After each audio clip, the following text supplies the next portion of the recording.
Hello everyone, and welcome to the first episode of Analyzing Evil with an S, featuring the various evil characters in the hit 2000s show Azumanga Daioh.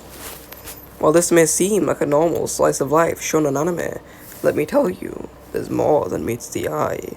There are many characters that can be classed as evil in Azumanga, so I will be looking at each evil character individually in this video. Now without further ado, let's begin. First, we must talk about one of the most infamous characters in Azumanga Daioh, and that is Tomo Takino. In the manga, Tomo claims herself to be a king, more specifically, the Bai King, showing her self-centered and narcissistic attitudes. Tomo also often attacks Chiyo, who we will get to soon.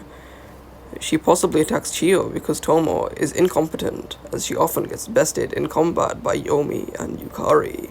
It's possible that Tomo is suffering from being an attention-seeking Stacy, as was demonstrated in the infamous key scene, which was so horrible, so disgusting, that I won't even talk about it on this channel. Though to those of you who know, you'd know that in this scene, Tomo is completely unprovoked, to which she then commits the terrible act. However, to class Tomo as truly evil is a wrongful thing, as she's clearly a depressing product of her environment. Slam dunk Chiyo into the trash can, launch Chiyo into the sun, stir fry Chiyo in a wok, toss Chiyo into active volcanoes, judo throw Chiyo into a wood chipper, report Chiyo to the IRS, karate chop Chiyo-chan in half, crush Chiyo in the trash compactor, vaporize Chiyo with a ray gun, kick old Chiyo down the stairs, feed Chiyo to alligators, slice Chiyo with a katana. Whilst many may think otherwise, Sakaki is one of the most evil characters in Azumanga Daioh, as she consistently pays no attention to the very kind and caring Kaorin, who constantly tries to show her love to Sakaki, though gets nothing in response, despite this being a dangerous game of chance by being so upfront. Kaorin's unrequited love shows Sakaki as a cold-blooded monster, who would reject a kind person like Kaorin. I bet that Kaorin is so kind that she'd gladly give the History of Vision material to Sakaki if she'd asked.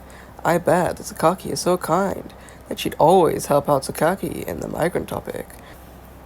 I think that Kaorin really misses how Sakaki used to ask Kaorin how she's feeling.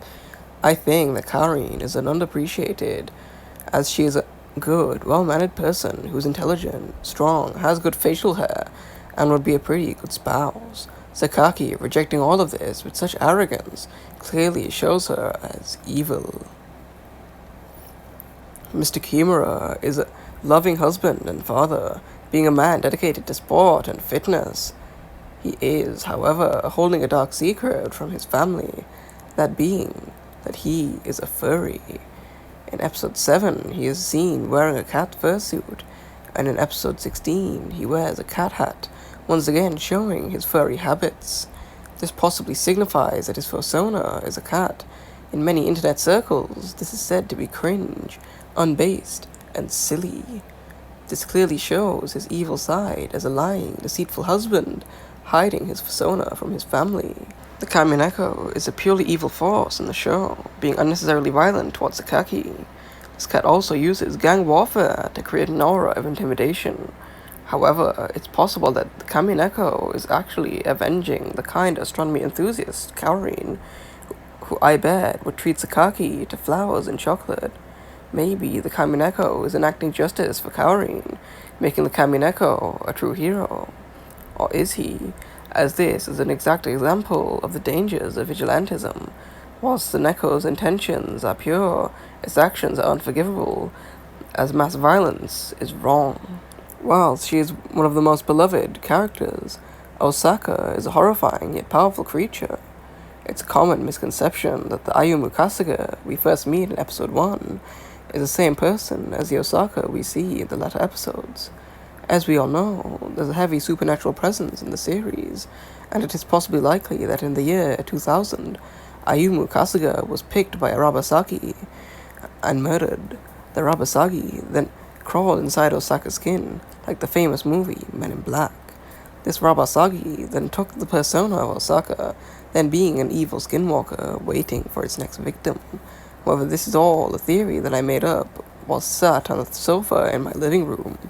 but such evidence can support this theory, making Osaka possibly one of the most evil characters in all of anime, being worse than characters like Johann Liebert, like Yagami, or even Griffith. In conclusion, Azumanga Daioh is one of the most elusive animes in terms of the evil hidden within its episodes, wherein once you watch carefully, you'll be able to see that evil is all around, showing a variety of themes such as unrequited love, shame, and vigilantism. Thank you all for tuning in to this episode of Analyzing Evil with an S. If you enjoyed the video, please leave a like and subscribe. And I'd also like to thank the Vile Eye, who is the OG analyst of evil. Thank you for watching, and I'll be seeing you soon. Hey man, it's Freak Pop. Thanks for answering. People usually don't answer, and it's taking a toll on me.